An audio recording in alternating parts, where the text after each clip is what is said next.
আন্তর্জাতিক অপরাধ আদালতে গুমের ঘটনায় গ্রেফতারি পরোয়ানা জারি হওয়া সেনা কর্মকর্তাদের বিরুদ্ধে কি হবে সেটা নিয়ে বেশ জল্পনা কল্পনা চলছিল।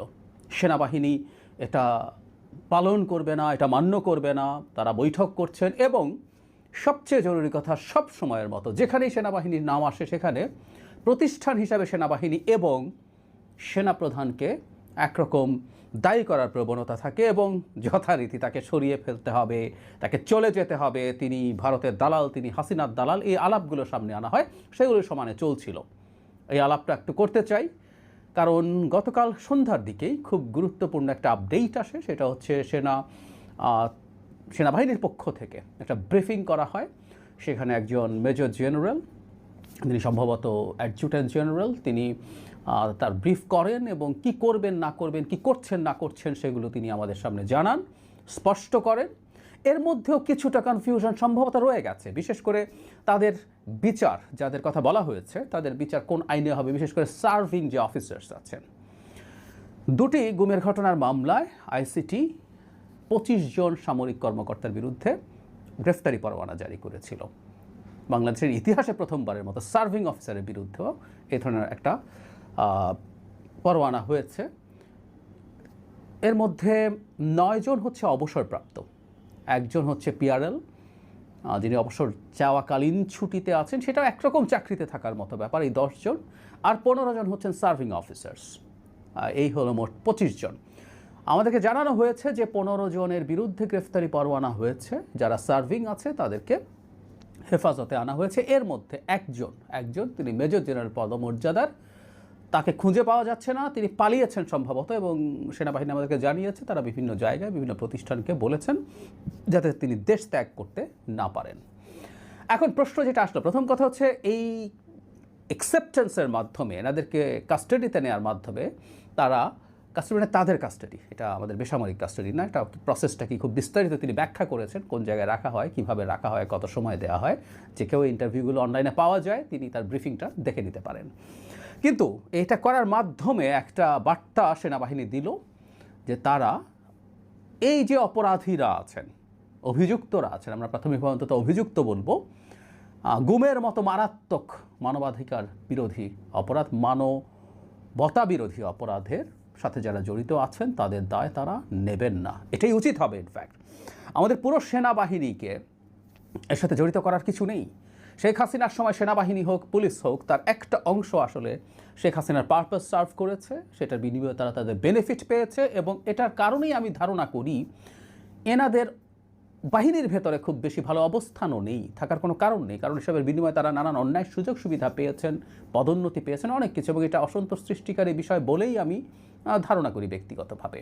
সুতরাং এটা আমি মনে করি আপামর যে অফিসার্স আছে তাদের কাছে এটা খুব বড় বিষয় না, এবং এই তাদেরকে তাদের হেফাজতে নেওয়ার মাধ্যমে এক ধরনের চক্রান্তই আমি বলবো চেষ্টা হচ্ছিল। সেই চেষ্টায় তারা খুব শক্তভাবেই বাধা দিতে পেরেছেন। এটা খুবই চমৎকার একটা ঘটনা বলে আমি মনে করি, এটা খুবই গুরুত্বপূর্ণ।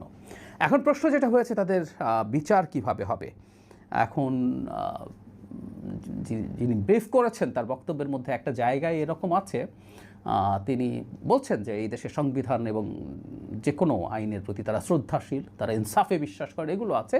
কিন্তু একই সাথে তারা বলছেন অবসরপ্রাপ্তদের বিষয়ে সামরিক আইন বা সেনা আইন কার্যকর না। স্বাভাবিক, সেভাবে কার্যকর না, সেভাবে শব্দটাও বলেছেন। সো তাদের বিরুদ্ধে যে কোনো প্রসিডিওর চলতে পারে, কিন্তু বাকিরা যারা আছেন, তার মানে উল্টো কথাটা উনি ওইভাবে এক্সপ্লিসিটলি বলেন নাই। এর বাকি কথাটা হচ্ছে এদের জন্য আসলে সেনা আইন কার্যকর, কথাটা এরকমভাবে পড়া যায়, আমরা পড়তে পারি, এটা উল্টো পিঠে এ কথা আছে। এবং তাদেরকে যেভাবে ডিটেইন করা হয়েছে বা হেফাজতে নেওয়া হয়েছে সেটা সামরিক বা সেনা আইন মেনে, সেটা কিন্তু আমাদের বেসামরিক বা ওই আইন মেনে না এখন পর্যন্ত। আমরা জানি না পরবর্তীতে কী হবে, কিন্তু আমি নিশ্চিত নই, কিন্তু আমার কাছে রিডিং বিটুইন লাইন্স আমার মনে হয়েছে ব্রিফিংয়ে যে এদের বিরুদ্ধে সেনা আইনেই বিচার করার কথা তারা ভাবছেন, করা উচিত হবে বলে তারা মনে করছেন, এরকম হতে পারে। এখানে একটা প্রবলেম আছে, সেই প্রবলেমটা একটু যদি বলি। আসলে আইসিটি যে আইনটা আছে, আইনটা আমি পড়তে গিয়ে দেখলাম, এটার একটা ধারার মধ্যে খুব স্পষ্টভাবে লেখা আছে যে এনি ডিসিপ্লিনড ফোর্স এবং তার ইন্টেলিজেন্সের মেম্বার, মানে যে কারো বিরুদ্ধেই এই আইনে অভিযোগ আনা যাবে, বিচার করা যাবে। সেটা যদি হয়ে থাকে আইসিটি আসলে আবার এদিকে সামরিক বাহিনী বা গোয়েন্দা সংস্থা, এখানে ডিজিএফআইয়ের কর্মকর্তারা আছেন বড় সংখ্যায়, কারণ গুমের সাথে এই সংস্থার অনেক লোকজন জড়িত ছিলেন, এক্স ডিজিএফআই চিফও আছেন এর মধ্যে, তো এখন যা রিটায়ার্ডদের মধ্যে। তো সুতরাং এই ব্যাপারটা আমাদের একটু মাথায় রাখা দরকার হবে যে যদি সেটা কার্যকর হয় তাহলে সেনা আইন কি এক্ষেত্রে কার্যকর হবে না। সো আমি ধারণা করি এটা নিয়ে একটা ডিবেট আসতে পারে। আমি এই জায়গাটাকে আসলে সংকটের বিষয় বলে মনে করি সামনে হতে পারে। আমি যতদূর বুঝতে পারি সেনাবাহিনী সম্ভবত চাইছে, কারণ এটাও সত্য কথা, সেনাবাহিনীর যে কোনোখানে মানে যে কোনো অপরাধের জন্য সেনা আইনেই বিচারের অপশন আছে। আমি নিশ্চিত নই যে অপরাধগুলো তাদের ক্ষেত্রে অভিযোগ আনা হয়েছে সেই অপরাধগুলোর জন্য সেনা আইনে কী আছে, কিন্তু তারা সেনা আইনে তাদের বিচার চান এরকম মনে করার কারণ আছে আমি মনে করি। এখন আমার কাছে যে জিনিসটা মনে হয় খুব স্পষ্টভাবে সেটা হচ্ছে সরকার এবং সেনাবাহিনী এই ব্যাপারে আসলে একটা আলাপ করা দরকার আছে।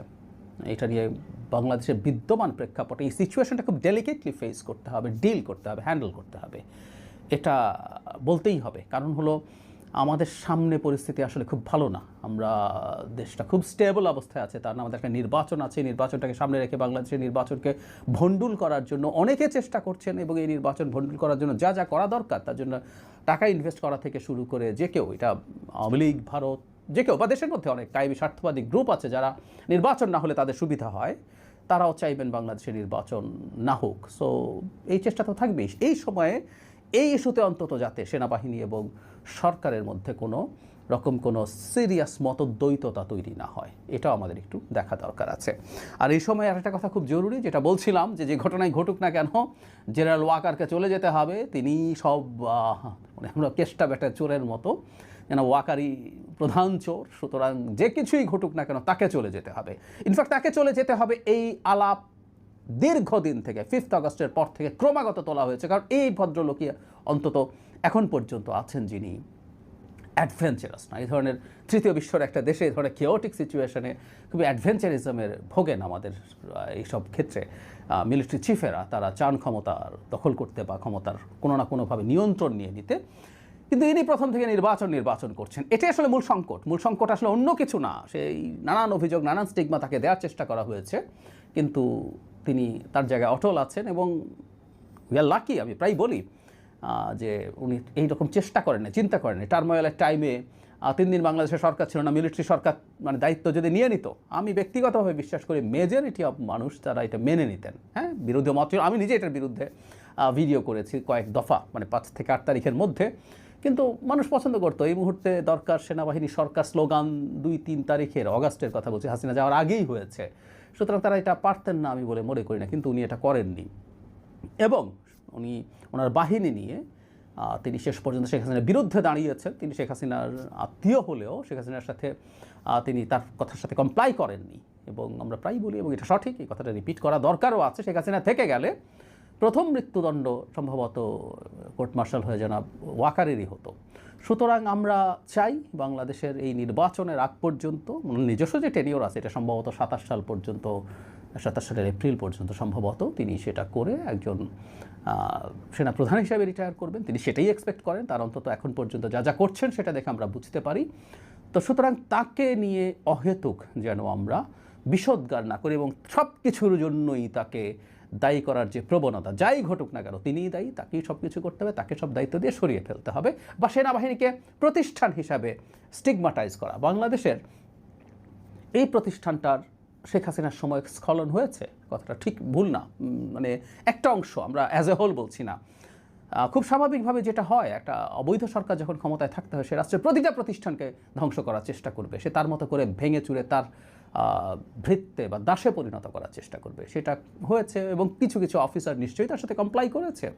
গুম নিয়ে আমরা যে ডকুমেন্টারিটা দেখলাম, সেখানে আমরা দেখেছি তো আসলে কি বিভৎসতা চালিয়েছে, এবং এর সাথে সেনাবাহিনীর মানে সেনাবাহিনীর গোয়েন্দা সংস্থা বলা ঠিক না, এর মধ্যে বেসামরিক লোকজনও আছেন, কিন্তু এই যে ডিজিএফআইয়ের ইনভলভমেন্ট আমরা খুব এক্সপ্লিসিটলি দেখেছি, এবং শুধু দেখেছি তা না, আমরা আসলে শেখ হাসিনার সময় জানতাম এই প্রতিষ্ঠানটা কী করছে। তার মানে কি আবার এই প্রতিষ্ঠানটা ধ্বংস করে দিতে হবে, বাতিল করে দিতে হবে? উত্তর হচ্ছে না। এই প্রতিষ্ঠানটাকে কিভাবে এই সব জায়গা থেকে দূরে সরিয়ে রাখা যায় এবং সরকারগুলোকে সে ধরনের অঙ্গীকার করতে হবে, সে ধরনের চর্চা করতে হবে, সেগুলো নিয়ে আমাদের আলাপ আছে, আমাদের শোরগোল আছে, আমাদের কথাবার্তা আছে। কিন্তু সেনাবাহিনীর কোনো প্রতিষ্ঠান, সেনাবাহিনীর কোনো গোয়েন্দা সংস্থা সেগুলোকে অ্যাজ এ হোল ভিলেইন হিসাবে পোট্রে করার চেষ্টা দেশের স্বাধীনতা সার্বভৌমত্বের জন্য খুব বড় ঝুঁকি তৈরি করবে বলে আমরা মনে করি। সেই কারণে আমি সাম্প্রতিক যে পদক্ষেপ সেনাবাহিনীর পক্ষ থেকে নেওয়া হয়েছে সাধুবাদ জানাই, এবং কোন আইনে বিচার হবে সেটা আলাপ আলোচনার মাধ্যমে, বা আমরা এটা নিয়ে তো আমাদের আদালত আছে, সর্বোচ্চ আদালত আছে, রেফারেন্স চাইতে চাইলে রেফারেন্স চাওয়া যেতে পারে, হোয়াট এভার ইট ইজ, বা কোনো একটা মামলা হওয়া যেতে পারে, ইন্টারপ্রিটেশন নানান ফর্মে আসতে পারে, সেগুলো হোক। এবং কোনো রকম কোনো চাপিয়ে দেওয়ার বিষয় বা খুব বড় অসন্তোষ তৈরি হয় এই সময়, সেরকম কিছু যেন না ঘটে। আগামী নির্বাচন হয়ে স্টেবল সরকার হওয়ার আগ পর্যন্ত